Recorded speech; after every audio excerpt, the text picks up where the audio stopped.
I think from a municipal side or just a general country perspective, we are running out of landfill airspace capacity across the country, which is putting increasing pressure on our municipalities and systems to dispose of our waste, to manage our waste.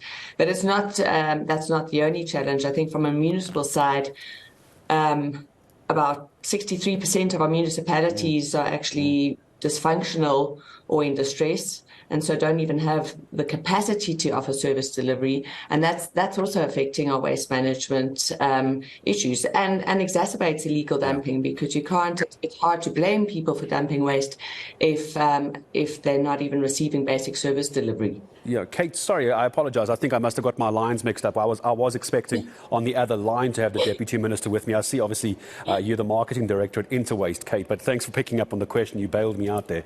Kate, I appreciate it. So when you now look at sufficient places to start assisting with this, though, I mean, we're very bad at recycling, aren't we? I mean, I would contend 10%, maybe less, of our recycling is actually done properly, which doesn't help the situation either. And I suppose if there isn't enough places to do it, people aren't going to be encouraged to do it properly, are they?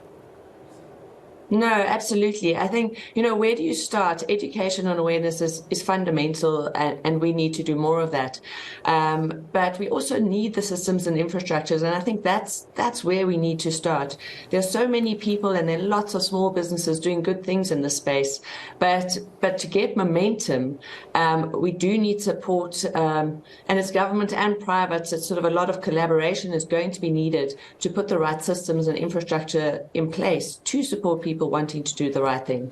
So, we need to do the education. We have great policy and legislation. The challenge is not there. The challenge is in the actual implementation. And there's a growing willingness and want to do something, and there's a great need to do something about it.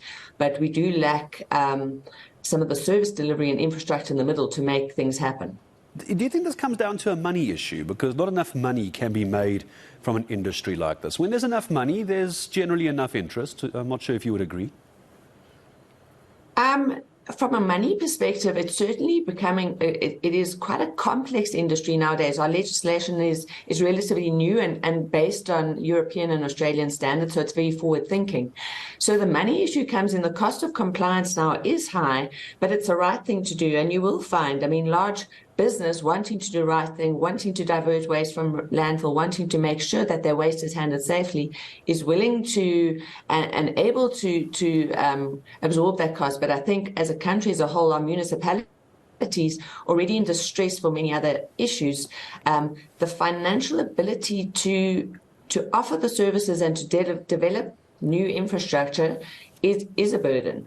And they possibly, the state of the country also competing for that budget against other departments to implement waste infrastructure. So I think there is a financial aspect, not only from making money from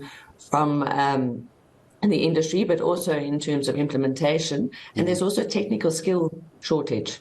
It is actually affecting complex industry. Sure. And thankfully we have you as the Marketing Director at Interwaste. Does this not leave a nice big gap in the market for Interwaste to step in here? I'm not saying privatize. Every time I use the word privatize, I get attacked on social media. But if the municipalities can't do it, where does Interwaste step in? You seem to have the know-how. You've clearly got the experience. You've clearly got the logistics in place. Why not just scale up? Yeah, it's certainly an opportunity, and the private sector is an interesting space to play in, and there's some really robust companies in the private sector.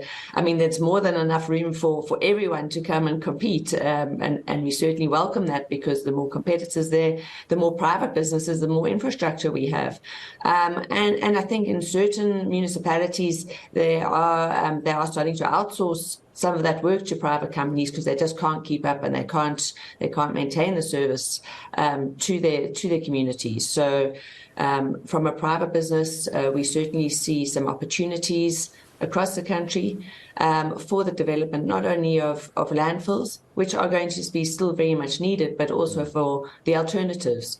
So I know there's a lot of talk at the moment about waste to energy solutions and other processing of waste. And it takes time, and the commercial viability of such solutions, not maybe quite there yet, but that's the journey that we're on. So it's actually an evolving space, an exciting space to be in. Yeah, I'm so glad you mentioned the waste to energy. I was going to go there, but I think you've answered it very nicely for me. It's going to be my next question about how we can actually turn it into something useful in South Africa, apart from the environmental factors, which are so very important. Kate, thank you very much indeed for your time this morning. Kate Stubbs, Marketing Director at Interwaste. Apologies for the confusion. I was also supposed to have the Deputy Minister of Department of Forestry and Fisheries and Environment, Maggie Sotu, with us, but in this case, the Deputy Minister not available. But thankfully, we still had Kate Stubbs as part of the discussion.